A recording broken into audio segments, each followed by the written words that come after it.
Selepas menderita penyakit kronik sejak 5 tahun lalu, badak sumbu Sumatera terakhir, Iman, dilaporkan mati pada jam 5.35 petang pada 23 November 2019. Berita kematian itu disahkan oleh Timbalan Ketua Menteri Sabah, Datuk Christina Liew dalam satu kenyataan medianya. Beliau berkata, Iman sebelum ini disahkan menderita akibat masalah ketumbuhan pada uterus badak sumbu berkenaan yang dikesan sejak bulan Mac 2014. Beliau yang juga Menteri Pelancongan, Kebudayaan dan Alam Sekitar Sabah berkata, pihak Jabatan Hidupan Liar, JHL Sabah sudah berusaha sebaik mungkin untuk menyelamatkan Iman sebelum ini.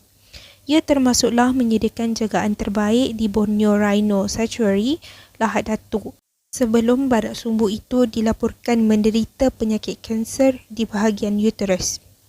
Untuk rekod, badak betina ini merupakan satu-satunya spesies badak sumbu Sumatera yang masih hidup di Malaysia selepas pasangannya yang dikenali sebagai Tam mati pada 27 Mei lalu akibat uzur dan kegagalan organ dalaman. Sementara itu, pengarah JHL Sabah, Agustin Tuga berkata pihaknya sudah menjangkakan kematian Iman memandangkan badak tersebut dikesan kesakitannya akibat kanser yang semakin merebak sejak kebelakangan ini. Apakah isu yang akan dikupaskan dalam forum kali ini? Pemeliharaan dan pemeliharaan flora dan fauna akan dikupaskan sebentar lagi oleh moderator dan panel jemputan.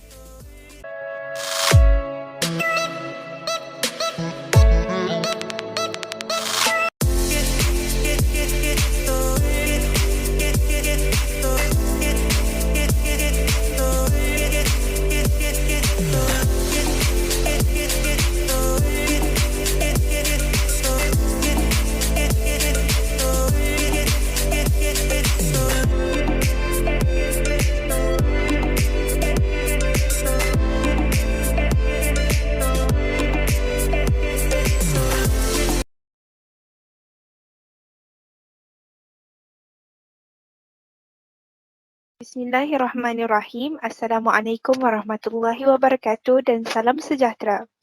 Warganet sekalian, bertemu kita dalam forum pada hari ini bagi mengupas isu berkaitan pemeliharaan dan pemeliharaan flora dan fauna. Bersama saya Hazwani Aminah dan 3 ahli panel jemputan. Sebelum kita menghangatkan perbincangan pada hari ini, izinkan saya memperkenalkan panel-panel jemputan. Panel pertama, si jelita dan pintar orangnya, Saudari Christina Amelia. Selamat datang, Saudari. Seterusnya, si gadis anggun yang matang hujahannya, Saudari Wan Alia Anissa. Selamat datang juga buat Saudari. Dan panel yang terakhir pada hari ini, si cantik yang nampak pemalu tetapi petah berkata-kata, Saudari Marjan. Selamat datang juga buat Saudari. Baiklah, sebelum saya menyimpang lebih jauh, masihkah hadirin ingat akan kisah Iman, si badak sumbu Sumatera? Iman telah pergi kira-kira 3 tahun lalu dan pemergiannya dirasai oleh ramai pihak, terutamanya pencinta haiwan. Iman merupakan badak sumbu Sumatera terakhir yang terdapat di Malaysia dan kematiannya telah menyebabkan pengisytiharan kepupusan spesies tersebut di negara kita. Berikutan peristiwa ini, ingin saya ajukan soalan kepada panel pertama iaitu Saudari Christina. Adakah terdapat statistik kepupusan berkaitan flora dan fauna di Malaysia?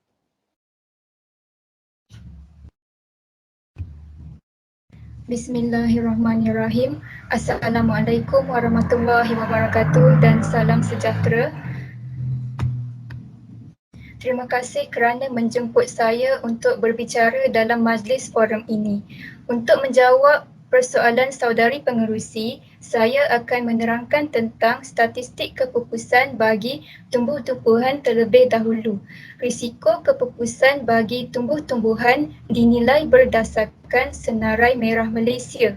Buat pengetahuan semua, Senarai Merah Malaysia adalah satu penilaian yang dijalankan oleh Institut Penyelidikan Perhutanan Malaysia atau singkatannya FRIM untuk membantu proses penentuan keutamaan bagi tujuan pemeliharaan spesies tumbuhan yang terancam.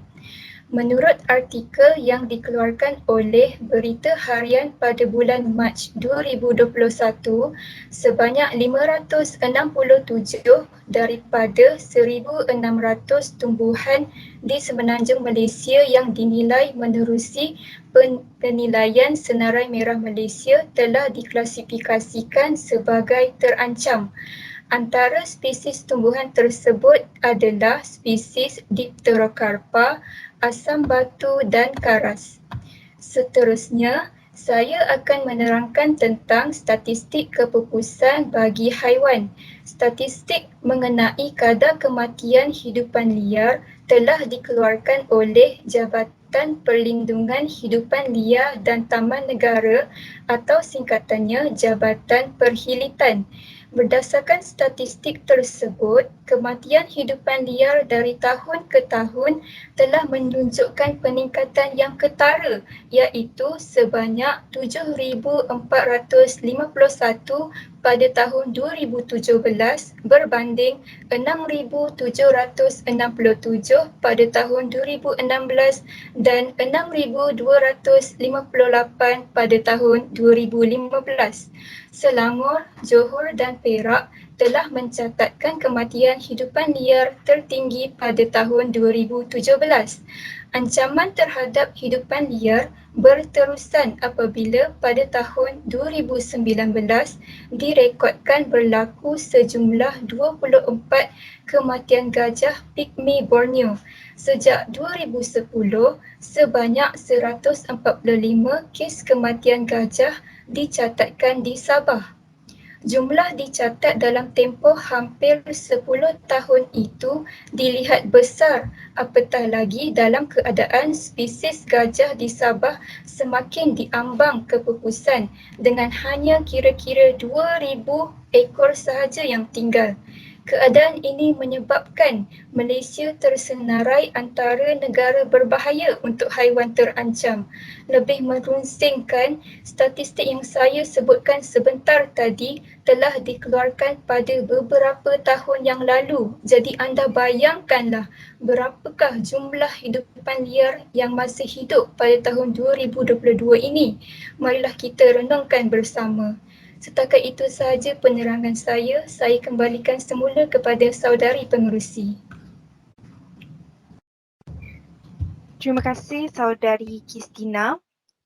Sebentar tadi, panel pertama ada menyatakan bahawa Institut Penyelidikan Perhutanan Malaysia telah menjalankan satu penilaian bagi risiko kepupusan tumbuh-tumbuhan yang dikenali sebagai Senarai Merah Malaysia.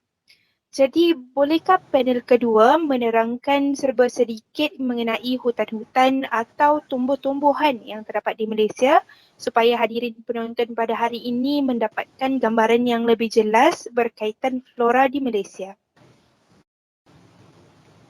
Baiklah, bismillahirrahmanirrahim. Assalamualaikum warahmatullahi wabarakatuh dan salam sejahtera kepada semua.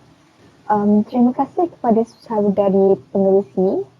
Baiklah, jadi saya akan jelaskan beberapa jenis hutan yang boleh didapati di Malaysia. Kawasan hutan di semenanjung Malaysia terdiri daripada hutan hujan tropika dan ia boleh dibahagikan kepada dua kelas, iaitu hutan campuran dan hutan dominan tunggal. Hutan campuran seperti hutan Dipterocarpa Tanah Pamah terdiri daripada berbagai-bagai famili tumbuhan, manakala hutan dominan tunggal dapat dilihat pada jenis hutan dominan tunggal spesies kapur seperti yang terdapat di kancing Selangor. Ia adalah campuran spesies yang berbeza-beza dari segi komposisi flora dan ia berubah mengikut habitat. Berdasarkan ketinggian kawasan dari atas aras laut, hutan ini juga boleh dikelaskan kepada hutan Dipterocarpa palma, meliputi semua hutan atau rimba di kawasan tanah dan di kaki-kaki bukit sehingga ketinggian 300 meter. Hutan Dipterocarpa bukit pula adalah hutan di bukit-bukit antara ketinggian 300 hingga 750 meter yang juga merupakan jenis hutan paling luas di semenanjung Malaysia. Manakala hutan antara ketinggian 750 hingga 1200 meter adalah hutan Dipterocarpa atas. Manakala bagi hutan Wang Tin O adalah hutan yang di mana antara paras ketinggiannya adalah dari 1200 hingga 1500 meter dan bagi hutan yang melebihi 1500 meter adalah dikenali sebagai hutan gunung. Untuk pengetahuan semua, keluasan kawasan berhutan bagi semenanjung Malaysia adalah seluas 5.78 juta hektar dan 44.91 juta hektar adalah hutan simpanan kekal. Manakala bagi Sarawak pula mempunyai estet hutan kekal seluas 4.3 juta hektar, manakala kawasan pelindungan kekalnya pula adalah seluas 674,000 hektar. Bagi negeri Sabah, Jabatan Perhutanan Sabah telah mengubuhkan sejumlah 3.6 juta hektar kawasan hutan simpan atau 49.1% daripada kawasan tanah negeri. Baiklah, setakat itu sahaja saya rasa. Terima kasih saudari pengerusi. Jadi saya akan serahkan perbincangan ini semula kepada saudari. Terima kasih panel kedua, Saudari Alia. Baiklah, soalan seterusnya akan diajukan kepada panel ketiga mengenai kisah Iman, si badak sumbu Sumatera terakhir di Malaysia. Adakah terdapat tumbuh-tumbuhan atau haiwan lain yang turut diisytiharkan pupus di Malaysia? Bismillahirrahmanirrahim. Assalamualaikum dan salam sejahtera. Terima kasih saudari pengerusi.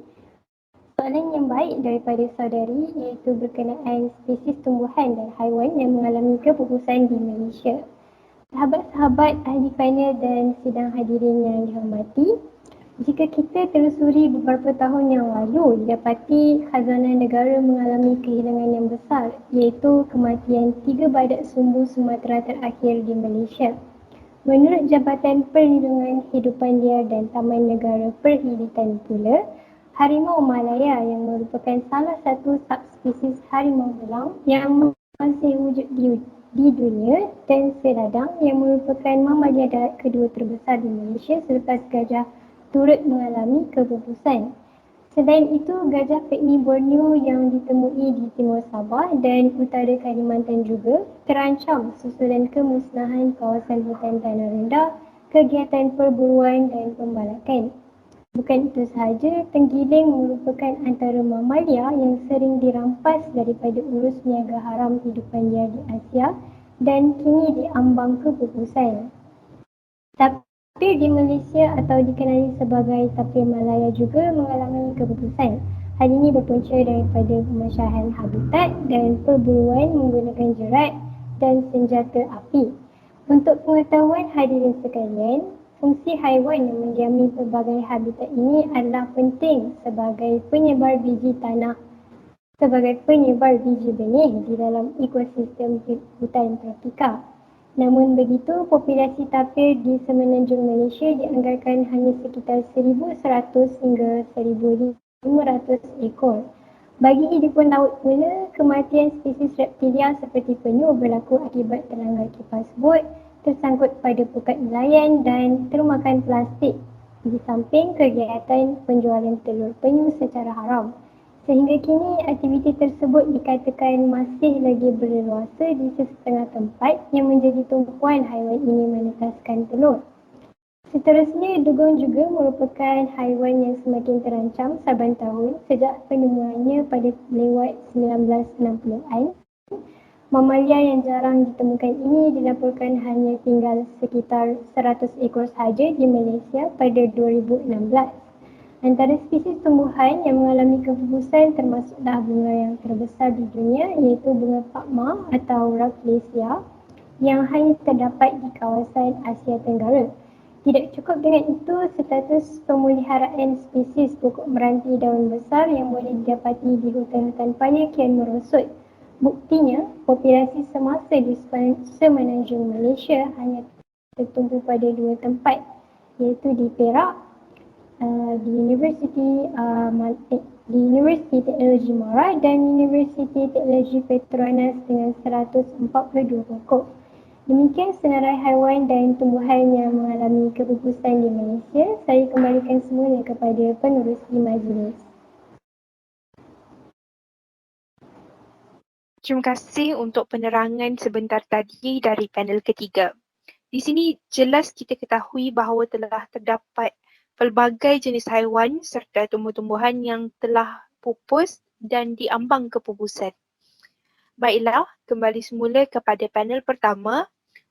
Bolehkah saudari jelaskan apakah faktor utama kepupusan flora dan fauna ini?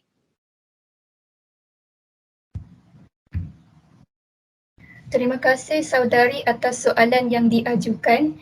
Buat pengetahuan semua, sikap manusia yang rakus dan tidak bertimbang rasa menjadi salah satu punca utama berlakunya kepupusan flora dan fauna. Faktor yang pertama ialah pembukaan tanah secara besar-besaran untuk tujuan pertanian, perdagangan dan pembangunan industri. Banyak kawasan hutan di negara kita telah dibuka untuk tujuan penanaman seperti minyak kelapa sawit, membandangkan ia adalah sumber ekonomi utama Malaysia. Bukan itu sahaja, banyak kawasan baru juga diterokai untuk membina pertempatan baru. Kawasan yang dahulunya hutan belantara kini telah dijadikan kawasan perumahan oleh pemaju-pemaju. Kedua, aktiviti pembalakan haram juga turut menyumbang kepada kepupusan flora dan fauna. Pembalakan sering berlaku di kawasan perlindungan seperti di hutan simpan dan taman negara. Spesies pokok yang dilindungi seperti meranti dan cengal telah menjadi mangsa dalam kegiatan tidak bermoral ini. Apabila kegiatan pembalakan dijalankan, ia akan memusnahkan spesies tumbuhan yang lain. Pokok-pokok balak tumbang menghempas tumbuh-tumbuhan kecil yang berada di bawahnya. Keadaan ini boleh menyebabkan tumbuhan renek mengalami kepupusan. Apabila hutan yang sedia ada dikorbankan, tiada lagi habitat untuk flora dan fauna. Ketiga, aktiviti pembakaran secara terbuka dan tidak terkawal juga merupakan faktor yang menyebabkan kepupusan flora dan fauna. Apabila kebakaran terjadi, fauna akan kehilangan habitat dan flora turut terbakar sama. Faktor yang keempat adalah pemburuan haram. Kebanyakan pemburu haram mengambil peluang mengeksploitasi dengan memburu binatang yang boleh mendatangkan hasil yang lumayan apabila dijual di pasaran gelap. Banyak binatang telah diburu dan dibunuh seperti penyu, badak Sumatera dan gajah. Telur, daging dan cengkerang penyu giat dieksploitasi sejak berdekad lamanya. Badak Sumatera pula menjadi tumpuan bukan sahaja kerana mempunyai nilai estetika tetapi juga kerana mempunyai kelebihan yang pelbagai seperti keupayaan merawat penyakit kanser dan sebagainya. Gading gajah pula sering menjadi pilihan kerana strukturnya yang tahan lama, mudah diukir dan tidak mudah patah menyebabkan ia sesuai untuk membina pelbagai jenis peralatan. Kelima, keadaan pencemaran yang tidak terkawal juga menyebabkan kepupusan kehidupan ekotik. Ini ia disebabkan oleh pencemaran air seperti tumpahan minyak di laut dan kegiatan manusia yang tidak bertanggungjawab mengotorkan air laut dengan membuang sampah. Akhir sekali, kepupusan flora dan fauna di Malaysia juga disebabkan oleh perubahan suhu dunia. Suhu dunia yang semakin meningkat dari hari ke hari menunjukkan bahawa lapisan ozon semakin menipis. Ini berlaku kerana angkara manusia seperti penyahutanan secara meluas, pelepasan asap dari kilang perindustrian, penggunaan bahan klorofluorokarbon CFC dan pelepasan karbon dioksida dari kenderaan bermotor. Tidak semua flora dan fauna mampu bertahan dengan suhu yang panas membahang.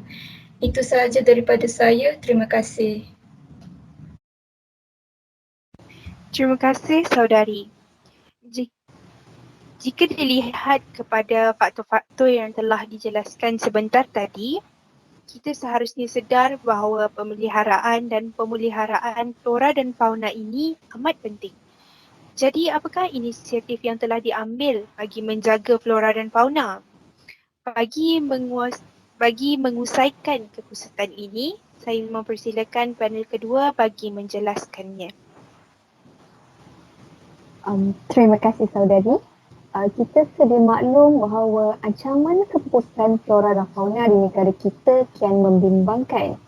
Namun begitu, jika isu ini dibiarkan begitu sahaja, pelbagai impak negatif yang akan memberi kesan kepada alam sejagat, termasuklah kita sebagai manusia. Oleh demikian, pelbagai usaha dari pelbagai pihak yang telah dilakukan untuk memelihara dan memelihara flora dan fauna. Sebelum itu, ayuhlah kita fahami apa makna sebenar istilah pemeliharaan dan pemeliharaan. Pemeliharaan bermaksud usaha dalam mengekalkan keadaan asal sumber-sumber alam semula jadi daripada musnah.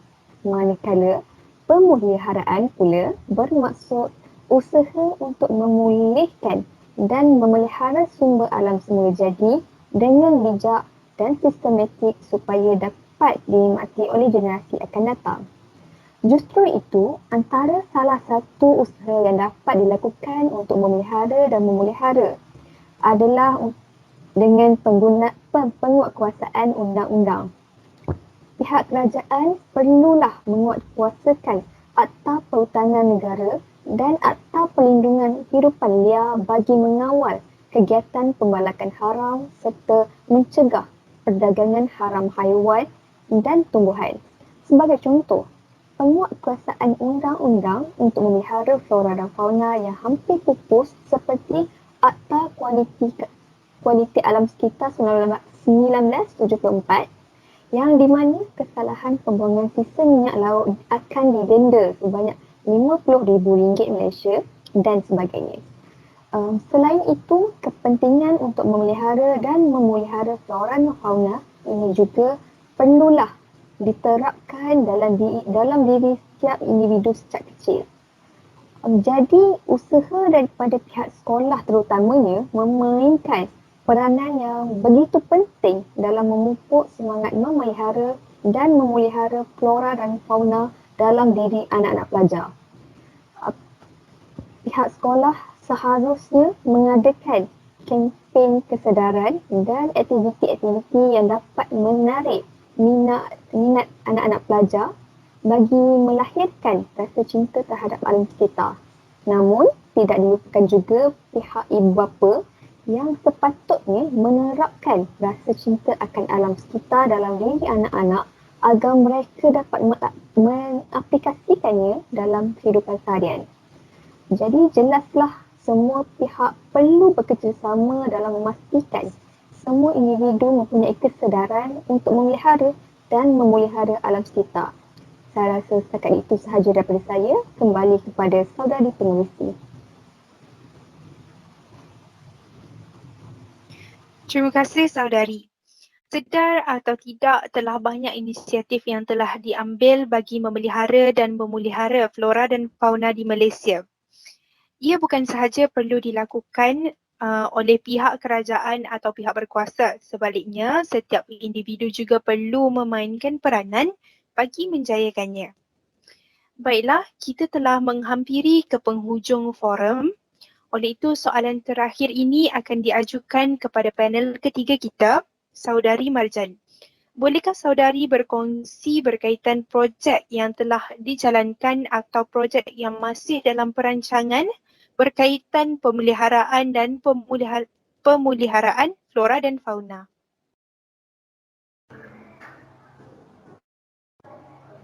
Terima kasih saudari pengerusi majlis, ahli panel dan sidang hadirin yang dihormati. Baru-baru ini persatuan kami iaitu Persatuan Pelajar Sains Kesihatan Bersekutu UIEM Kuantan dengan kerjasama dari Sekolah Kebangsaan Tok Sera Kuantan telah sebelit suara merangka projek sains pemeliharaan dan pemeliharaan flora dan fauna. Projek ini mensasarkan pelajar tahap 1 iaitu daripada darjah 1 sehingga darjah 3 di mana pemilihan kumpulan sasaran ini dibuat berasaskan peribahasa mana terbuluh biarlah dari rebungnya. Projek ini bukan sahaja mengetengahkan ilmu berkaitan tumbuh-tumbuhan dan haiwan, malah ia turut menerapkan rasa cinta dan tanggungjawab ke atas alam semula jadi melalui aktiviti-aktiviti utama yang dicadangkan iaitu penanaman pokok dan pembiakan rama-rama. Melalui bimbingan dan tunjuk ajar fasilitator, pelajar dapat mengaplikasikan konsep penanaman pokok yang betul dan menjalankan kaedah pembiakan rama-rama. Tidak lupa juga, tema projek ini adalah organisma kita, masa depan kita yang berkhususkan penekanan tentang kepentingan flora dan fauna bagi menjamin kehidupan buat generasi yang akan datang. Selain itu, ia turut menekankan peranan masyarakat dalam melindungi organisma di bumi daripada kepupusan. Jika tiada arah melintang, projek ini akan berlangsung selama 2 hari iaitu dari 5 hingga 6 Jun 2022 di Sekolah Kebangsaan Tok Sera Kuantan. Untuk makluman dan informasi selanjutnya, sila layari laman web kami iaitu www.hiiumk.edu.my. Setakat ini sahaja daripada saya. Terima kasih saudari pengerusi. Terima kasih saya ucapkan kepada ketiga-tiga panel kita kerana sudi hadir dan menyuarakan pendapat dan pengetahuan masing-masing. Moga apa yang telah diperoleh pada hari ini tidak sekadar masuk telinga kanan keluar telinga kiri. Ringkasan dari perbincangan pada hari ini adalah aktiviti pemeliharaan dan pemeliharaan flora dan fauna adalah tanggungjawab bersama. Jangan disebabkan ketamakan diri, hidupan lain menjadi mangsa. Sebelum tirai forum kali ini ditutup, marilah sama-sama kita saksikan tayangan video ringkas.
Oleh itu, saya mengakhiri forum kita pada hari ini dengan serangkap pantun.